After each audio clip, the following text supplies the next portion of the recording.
What up, nerds? Today we're going to be talking about Genshin Impact and why I feel right now is the best time to start a new character. This game has come such a long way since its release, and it has so many great quality of life changes that makes the game feel so much better to the point where I'm pretty sure I'm about to create a new account just to experience it again and so that I can do a couple of things different, but we'll talk about that a little bit later. So let's get into the video and start talking about what these changes that they made and why is it so good for the game. Why I still fall back to you. So the first thing I want to talk about is the settings real quick. Nothing crazy, but they did have some great quality of life changes in here that I did want to talk about really fast. First thing, they actually allow you to set up your keybinds.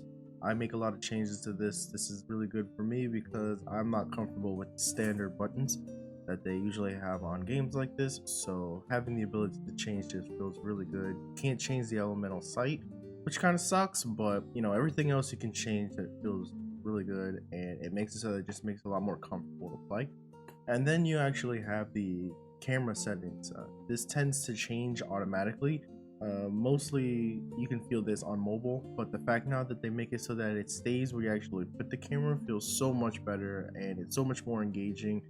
And this is an amazing change that they made. I'm so glad they did it, and it really didn't even take them that long to do it, and it's a nice little touch to give us the ability to customize our game and feel as comfortable as possible when it comes to playing Genshin. They added a little thing in here for you completionists out there. They added percentages to the maps. So when you zoom out all the way, it shows you the areas and the percentage of which that you've discovered. This includes chests, this includes the puzzles with the elemental stones, and this also includes the wisps that you can find and follow to a certain destination, and then they reveal a chest. This does come into play later on in the reputations, but it is really nice that they made this so easy to see. This was not there before, and now that it is here, it does make me want to actually go after this and try to 100% these. So a nice little update, nothing crazy. It doesn't really change the way you play, but I thought that was really nice, and it is very useful. So these NPCs here, both in Modstat and Liyue, both have NPCs with the triangles around their head. These are the reputation NPCs. What you do is you just talk to them, and then they're going to give you 4 options, or not necessarily 4 options to do, but you have your bounties, which you go in, you choose one depending on which one you can kill. There's no shame in if you gotta do the smaller ones. I actually did the small one on accident when I first did it because I really didn't understand it. But you choose the bounty, you go to the designated area, you use the elemental sight, you have to run around to 3 different locations with the elemental sight. The boss pops, he'll usually have some type of defense like resistant to elemental or pyro or physical damage or something like that, so just pay attention to what you get. It'll show you right down here when you accept the bounty. But yes, you do 3 of those in a week. That's it, just a week, and then you're done. You get your progress towards your reputation level, which we'll talk about in a second. And then you have your weekly quests that also help you go towards your reputation. They're just 3 simple quests. Someone wants something to be crafted and brought to them. Someone else wants a gathered material, and I think the other one also wants a gathering material. It'll change a little bit, but for the most part, it's pretty much the same stuff. And then here is where that exploration comes into play. So right here, you have all the percentages of what you've done, the average, I would assume, of the percentages you've done in Mondstadt. So if you 100% everything, you'll get the full bonuses and rewards, but this is a nice little addition to actually reward you or give you some incentive to go out there and actually do those percentages. And then you have the Mondstadt quests. As you play through the game, little side quests and story missions will pop up in here. I still personally haven't found this last one. But yes, so you just go through, you do the quest, and then you'll get reputation. So I want to start in Liyue. What you get here at rank 2 is the Geoculus Resonance Stone. And what this does is, and there's one in Mondstadt as well, but it helps you locate the oculuses that you need to actually upgrade your stamina, and it also gives you some buffs as well to your, to your character and everything like that. But this helps you find it rather than trying to look something up or randomly coming across them. This is a really nice change that they made to make life a little bit easier when it comes to finding these things to upgrading your character. Now, this is the big one for me. This is why if you don't hit rank 3, I do recommend doing a week or so over here just to unlock this. The condensed resin really saves your butt sometimes when you can't get on every day and your resin is just burning or sitting at cap and you don't have the time to log in and play and kill a few things. I get it. I've been there before this change, and with this change, I have never had an issue with capping my resin. Next, you have the Adepti Seeker's Stove, which I don't have. I'm not high enough yet. I'm going to finish Mondstadt first to get those wings before I move on to Liyue. But I assume that is just a portable cooking station. At rank 6, you get the Geo Treasure Compass.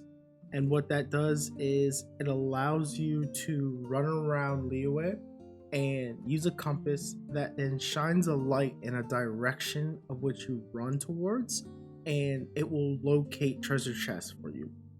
And then past that, you have your wings for Liyue, same as Mondstadt, no different, just a different color. And as we move over to Mondstadt, we notice the same thing. Tier 2, you get the Resonant Stone, which I already showed you how it works and how great it is, and you should get that as soon as you can. The next one is going to be a Wind Catcher. Now, the Wind Catcher, I don't have much use for, and it requires the material for killing the actual wind boss. I think it's a lot of resources in something that I don't see a lot of use for. So for right now, I'm not gonna make it, but that's what it does. You use the item, it puts a wind current, and then you can use it to climb. At rank 5, you get the NRE Menu 30. This is absolutely amazing. It is an item, it is a bag that will hold 2 foods. You could put a revive in it, and you could put a health.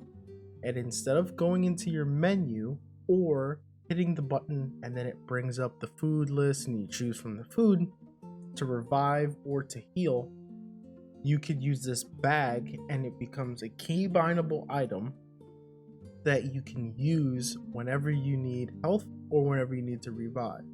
The cool thing about it is you can use the revive and it doesn't make you select anything. It doesn't bring up any menus. It's whoever is dead gets revived, and whoever I believe you have out currently will get health, and then if that person can no longer get health, it goes to the next character that needs health. Level 6 gives you the treasure compass that we displayed just a second ago, and then again your wings for Mondstadt, which is their colors, and looks great. Can't wait to be able to equip this on to some of my characters here to fly around with that. It just looks amazing, and it's a great incentive to really push you to make sure you get these done every week.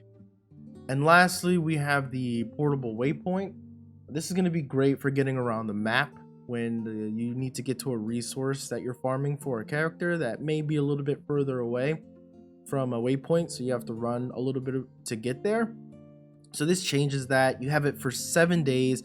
After 7 days, you have to create a new one and put one down again if that's what you want to do. But a fantastic change, and I'm glad that they decided to implement something like this into the game because it just makes life that much easier. Now I want to get into 1.2. When Genshin Impact first started, it had a big issue where it felt like a lot of the content hit a wall, a pretty hard wall. I mean, there's supposed to be walls, it is a gacha game, but they've done really well with trying to be consistent and adding events, whether it be small ones like gliding or team ones like the meteorite event. that feel really rewarding and worth your time. The rewards that they've been giving out have been pretty huge. They actually feel like they cancel a lot of time that you would normally spend in domains trying to get books and put it into a fun event that you can span, whether you play with friends or random pickups, or even to the point where they're allowing you to play it solo. And the 1.2 update really feels like they've taken everything that they've learned so far and then just made a huge patch with all these lessons that they've learned, and it looks very, very interesting, and we're going to talk about that right now. So I do want to mention quickly that they are introducing 2 more characters. It's not something that I want to focus on, but I did want to mention it in case anybody's interested. They are releasing Albedo, which is a Geo character, and they are releasing Ganyu, which is a ice character, which I'm actually really interested in, and she utilizes bow, which would be interesting. I have a weird thing where I really want to make a bow team that works well, but I don't know, maybe she'll help me do that. But I'm really interested in her the most. Mihoyo has been making a solid effort at really trying to master their systems and making life so much easier to actually physically interact with the game. I really like the fact that they're not ignoring their multiplayer. It is apparent that this is a one-player game for the most part. Majority of your time is going to be spent by yourself, playing by yourself, but they're not shying away at really trying to go full force on these features and really focusing on communication, focusing on customization by being able to nickname your friends. They are definitely making an effort on trying to make the social aspect of this game a focal point. It's nice that they're actually trying to focus on the social point rather than just ignoring it and giving people something to look forward to later on in the game to play with their friends rather than just playing by themselves, which is going to give them much more replay value. Another system change that they're doing is that they're adding it so that when you finish domains, all the items, instead of hitting the ground, actually go directly into your inventory. Now, I guess this was an issue for people. I guess they were accidentally leaving items on the floor, which I kind of get. This is a nice change. I don't think it was necessarily needed, but if it helps people out there, then sure. Improvements are better than none. And lastly, when it comes to the system updates, I feel like they're doing this specifically for me because they know that I'm an idiot and I don't focus my resources properly, and I spread them across way too many characters, and I level way too many characters up. So they're rewarding me specifically for this, no one else. Yeah, so what's happening is depending on how many star level ups you have on your character and what range, you're actually going to be getting rewards for summons for each tier that you have on each individual character. It will be so that if you already had them leveled, you'll just go right in, you'll collect all those rewards, and you can just do some free summons just for leveling up characters as a reward. Speaking of rewards, 1.2 is bringing a plethora of events that are just jam-packed with EXP scrolls, weapon EXP, Mora, Primo gems, skill books. They're jam-packed with new fights, events that range from simple to where you're just turning in items you may already even have in your inventory, or a little bit more complicated where you're doing brand new generated elemental fights. This update is also bringing in a bunch of 4-star weapons, both event-based and craftable. We'll see exactly how everything works once we get in there on the 23rd. It's also bringing in 2 brand new artifact sets that are desperately needed because it really feels like the Cryo and the Hydro builds are a little lackluster without them because they have to settle for certain artifacts that are already in the game. But now those are going to be out there. There's just so much coming to us in 1.2 that if you feel like you'd be far behind or it would take forever to get a character up because of the materials that you would need to farm, this update is going to bring so many boosters, so to speak, without having to use your resin to get that stuff. and a whole new area to explore as well. And with all of that, we're still not done. A whole new area, like I just mentioned, Dragonspine, that's going to give us multiple areas or zone-like areas to explore. It feels like it's going to be more vertical than it is wide. On the map it does seem a little bit smaller, but just from the images that they're showing, there looks like there's a lot of dungeons and peaks of mountains to explore. It's just going to be absolutely phenomenal. And then while you're exploring that, we have tons of monsters. I don't want to say new monsters because they are somewhat, reskinned, but they are set to fit the area, which looks absolutely amazing. I'm a huge fan of ice and water as far as the element goes, so the fact that this themed around ice, I'm absolutely in love with the way that this looks. And they're also introducing a brand new mechanic. I don't know how to feel about this Sub-Zero climate just yet. I think everyone's kind of wondering what it's gonna be like. I don't think characters affect your warmth. It is very specific about, using foods and using items and using certain points around the map to stay warm. So let's see how crippling this is. This is one of those mechanics where it could either be really intrusive and take away from the feel of the game, or it'd be a nice little addition to it to kind of give it a little bit more complexity. We will see when we get into the game. So if you were on the fence and considering playing, please do. There's so many quality of life changes.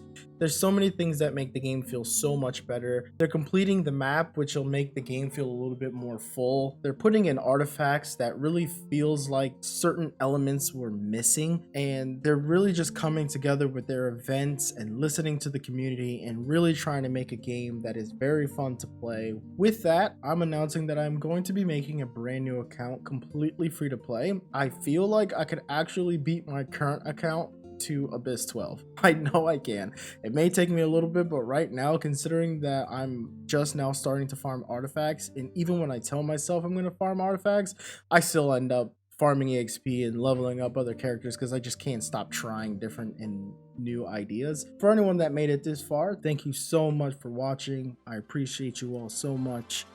Later.